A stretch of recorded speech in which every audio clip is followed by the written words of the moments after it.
고모가 우리 엄마라고요? 한 문장이었습니다. 제인 씨가 최재현 관장 딸이라는 증거인 사진이랑 문자가 왔었고 음성 변조된 전화까지 왔었어요. 도희 뺑소니 사고 때 블랙박스 택배만 온 게 아니었어요. 그저 한 줄 단 하나의 말이었을 뿐인데 모든 것이 무너졌습니다. 또 진상짓 하면 어머니가 호적에서 안 파도 내가 파. 알아? 예. 이럴 줄 알았냐? 강승우의 눈동자에 박힌 충격, 그리고 최자영의 떨리는 음성. 내 생모는 미란이야.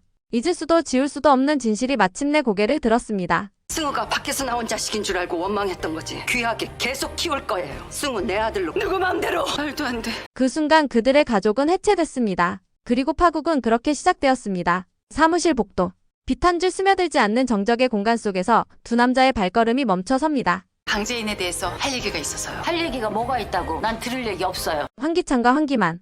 한때는 형제였고 한때는 같은 가문을 이끌어가던 동반자였지만 지금은 철저히 갈라선 적입니다. 기찬은 눈을 가늘게 뜨며 형제를 바라봅니다. 말 한마디 건네기까지 몇 초의 정적이 흐릅니다. 너 알고 있었던 거냐? 목소리는 낮고 하지만 날카로웠습니다. 기만은 그 말에 멈칫하다가 피식 웃음을 터뜨립니다. 그 웃음 속에는 비아냥과 체념 그리고 오래 묵은 분노가 뒤섞여 있었습니다. 내가 알았더라면 형을 이렇게까지 놔뒀을까? 내가 진짜 멍청해서 그랬다고 생각해? 두 사람 사이에 피어오르는 긴장감은 단순한 오해나 다툼이 아닙니다. 수십 년간 쌓여온 억눌린 감정, 상속과 배신, 서로를 향한 경멸과 경쟁이 이제야 터지려는 순간. 형제라는 단어는 그들 사이에서 더는 의미가 없습니다. 남은 것은 단 하나, 권력. 그리고 그것을 쥐기 위해서라면 무엇이든 할 수 있다는 냉정함뿐. 기만은 말없이 고개를 끄덕이고는 기찬의 어깨를 스쳐 지나갑니다. 그 짧은 접촉에도 기찬은 몸을 굳힙니다. 그리고 그 순간 형제의 마지막 선이 끊어졌다는 걸 둘 다 직감합니다. 그 시간 YL의 한 회의실. 형광등 불빛 아래 강세리가 앉아 있습니다. 텅 빈 의자들과 말 없는 공간. 하지만 그녀의 눈빛은 그 어느 때보다 뜨겁습니다. 책상 위엔 제인이 넘겨준 디자인 자료가 펼쳐져 있습니다. 세리는 그 도면을 뚫어지게 바라봅니다. 이 디자인으로 경합에 나갔고 떨어졌습니다. 말도 안 돼, 이걸로 탈락이라고. 속이 끓어오릅니다. 심장이 마구 뛰고 이마에 땀이 맺힙니다. 그녀는 턱을 개고 입술을 질끈 깨뭅니다. 날 일부러 떨어뜨린 거야. 제인이 기찬이 둘 다. 회의실 바깥은 조용하지만 그녀의 머릿속은 복잡한 전략으로 들끓고 있습니다. 제인은 날 시험했어. 날 시험한 거야. 저 디자인을 일부러 그렇게 넘긴 거겠지. 세리는 회의실 한쪽에 놓인 유리창 너머로 도시를 바라봅니다. 그 눈빛은 분노, 모욕 그리고 무시당한 자의 복수심으로 가득 차 있습니다. 다시 시작해. 무너진 건 상관없어. 이번엔 두고 봐. 나 강세리야. 절대 무너지지 않아. 그녀는 조용히 일어나 회의실 문을 열며 속으로 중얼거립니다. 이번엔 내가 먼저 움직일 거야. 강재인도 황기찬도 다 끝났어. 한 발 한 발 그녀의 발걸음이 회사를 울립니다. 아무도 없는 밤 강세리는 조용히 반격을 준비하고 있습니다. 반면 강재인은 요즘 들어 이상하리만치 반복되는 엄마의 행동들을 하나둘 떠올립니다. 분명 익숙한 일상처럼 보였지만 자세히 들여다보면 뭔가 어긋나 있었습니다. 몇 주 전 아침 식사 시간. 엄마는 자신이 직접 차린 밥상 앞에서 젓가락을 들고 한참을 멍하니 서 있었습니다. 이걸 왜 했더라? 는 듯한 표정. 그때는 피곤해서 그랬겠거니 하고 넘겼지만 지금 생각해보면 뭔가 이상했습니다. 엄마, 요즘 좀 피곤하신 거죠? 기억이 잘 안 나세요? 제인은 물었습니다. 하지만 돌아온 건 내가 늙었나 보지 뭐.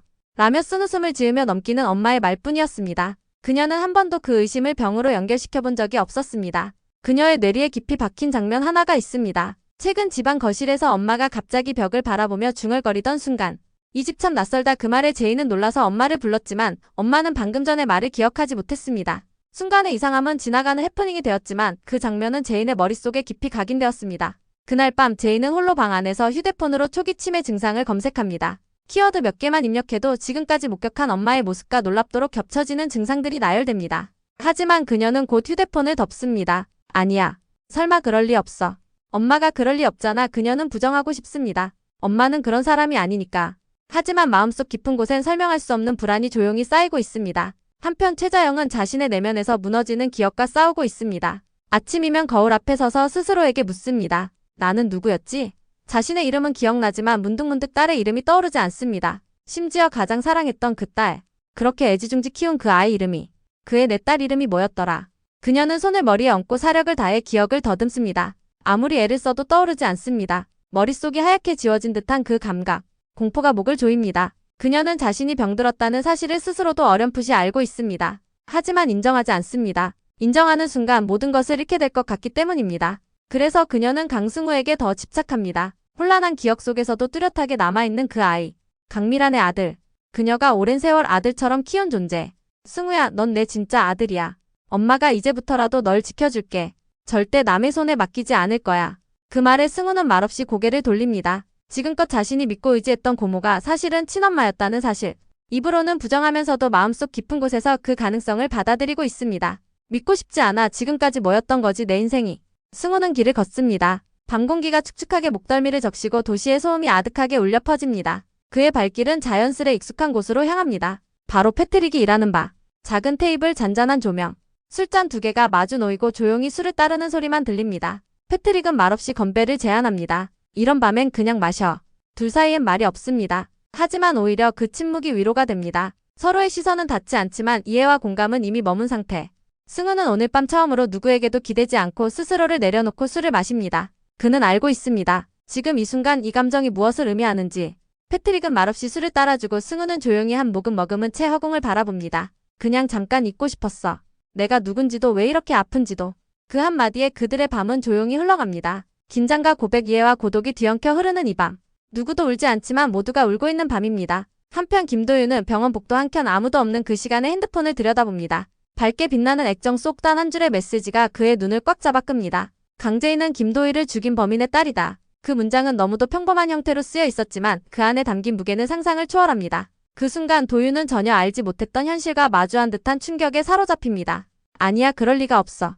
그의 마음속에서 무너지는 무언가는 단순한 의심이 아닙니다. 그것은 그동안 쌓아왔던 신뢰, 함께했던 시간, 그리고 그녀를 향한 깊은 애정까지 포함된 전부였습니다. 도윤은 핸드폰을 꺼내들고 다시 그 메시지를 수차례 읽습니다. 오타가 아닐까? 혹시 장난은 아닐까? 하지만 메시지는 너무도 정확하고 그 문장 뒤엔 아무런 변명도 없습니다. 익명의 발신자. 번호조차 없는 비밀스러운 메시지. 그의 눈동자가 떨립니다. 동시에 머릿속에서 지난 시간들이 하나둘씩 재생되기 시작합니다. 강재인이 도희의 죽음을 애도하던 장면, 진심으로 도와주려 했던 행동들, 그리고 함께한 모든 대화들. 그는 주저앉을 듯 벽에 기대섭니다. 자신의 마음이 어디로 기울어야 할지 알 수 없습니다. 믿고 싶은 마음. 그러나 의심하지 않을 수 없는 진실. 정말 그녀가 도희의 죽음에 연결되어 있는 사람의 딸이란 말이야. 그는 숨을 깊게 들이마시며 차오르는 감정을 억누릅니다. 단순한 미움이나 배신감이 아닙니다. 그건 그보다 더 복잡하고 처절한 감정, 자신이 알고 있는 세계의 틀 전체가 흔들리는 감각입니다. 병원 천장을 바라보며 그는 중얼입니다. 제인아, 널 믿고 싶었는데. 그리고 그가 가장 두려운 건 이 진실을 마주한 순간부터 그를 짓누르는 하나의 선택입니다. 과연 이 진실을 그녀에게 묻고 밝혀야 할까? 아니면 이대로 모른 척하고 그저 그녀를 믿을까? 이 갈등은 그를 천천히 부숴갑니다. 그는 아직 결정을 내리지 못한 채 휴대폰을 가슴에 꼭 쥐고 병원벽에 등을 기대며 조용히 눈을 감습니다. 그 시간 도유경은 집안 거실의 탁자 앞에 앉아 있습니다. 탁자 위엔 이혼 서류가 가지런히 놓여 있고 그녀는 두 손으로 이마를 짚은 채 말없이 앉아 있습니다. 긴 시간이 흐른 뒤 그녀는 깊은 한숨을 내쉽니다. 마치 숨을 내쉬는 것만으로도 모든 짐이 잠시나마 내려앉는 듯한 무거운 호흡. 이제는 끝내야 할 때야. 그녀는 속삭이듯 말합니다. 말에 실린 감정은 다정함도 분노도 아닌 체념에 가까웠습니다. 너무 오래 견뎠고 너무 많이 울었고 이젠 자신을 위해 살아야 한다는 결심이 이 말에 담겨 있었습니다. 유경은 이 서류를 몇 번이고 찢었다가 다시 인쇄했습니다. 미련이 없던 것은 아닙니다. 하지만 그녀는 깨달았습니다. 계속 붙잡고 있는 것이 오히려 자신을 갉아먹고 있다는 것을. 그녀는 천천히 펜을 들어 서류 마지막 페이지에 사인을 합니다. 사인 한자 한자마다 과거의 기억들이 떠오릅니다. 처음 사랑을 시작했던 순간, 함께 웃었던 시간, 배신의 상처. 모두 다. 하지만 그녀는 끝까지 떨리지 않는 손으로 사인을 마칩니다. 그리고 그 종이를 접어 봉투에 넣습니다. 이것이 그녀의 결단입니다. 그녀는 창밖을 바라봅니다. 어두운 밤하늘, 가로등 불빛이 반짝입니다. 바람은 여전히 차갑지만 그 속엔 이상하게도 자유로움이 느껴집니다. 유경은 조용히 속삭입니다. 이제 나도 나를 살 거야. 사랑도 상처도 다 내려놓고. 그녀는 자신에게 주어진 새 시작을 향해 아주 천천히 그러나 확실한 발걸음을 내딛습니다. 한편 보람이는 제인의 디자인 우승을 축하하기 위해 조그마한 케이크 파티를 준비합니다. 한 손엔 딸기 케이크, 다른 손엔 손수 만든 카드. 제인이 도착하기 전 보람은 의자에 올라 발끝으로 촛불을 꽂습니다. 축하해요, 엄마.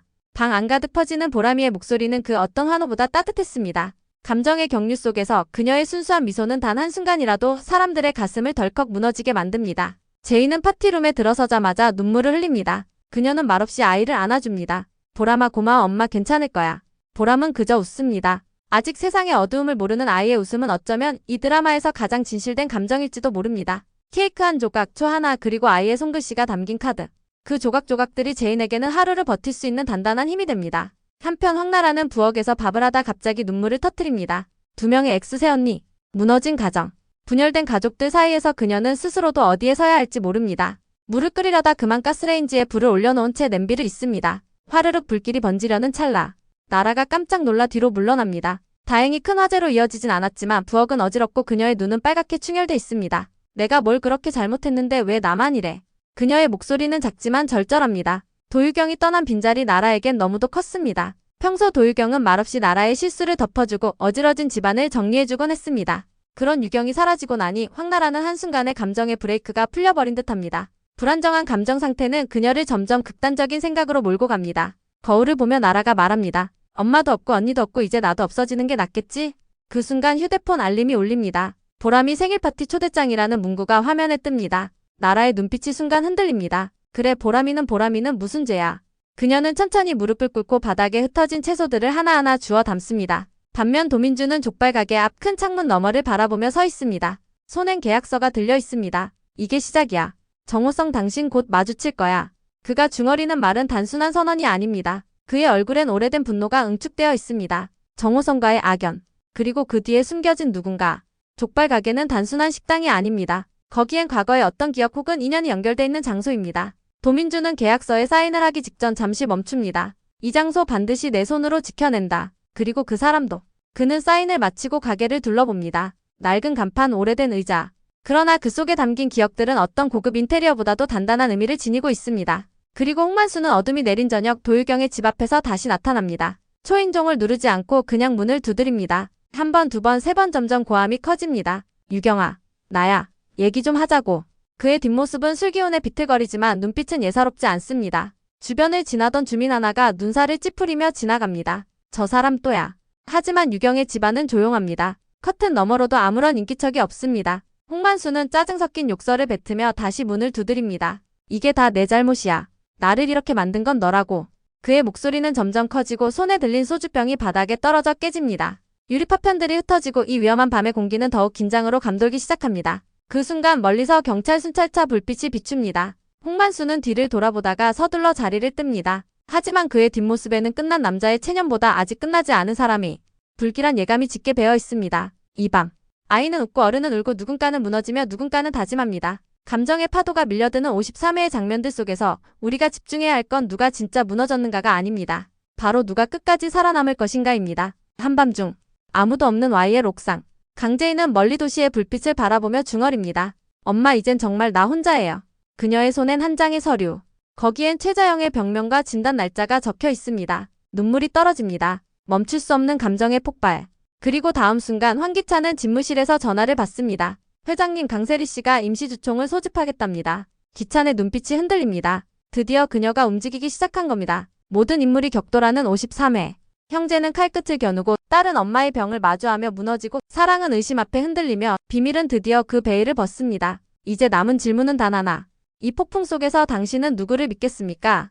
오늘도 끝까지 함께 해주셔서 정말 감사드려요. 구독과 좋아요 그리고 알림 설정까지 해두시면 다음 회차 리뷰도 빠르게 받아보실 수 있어요. 그럼 저희는 다음 영상에서 다시 만나요.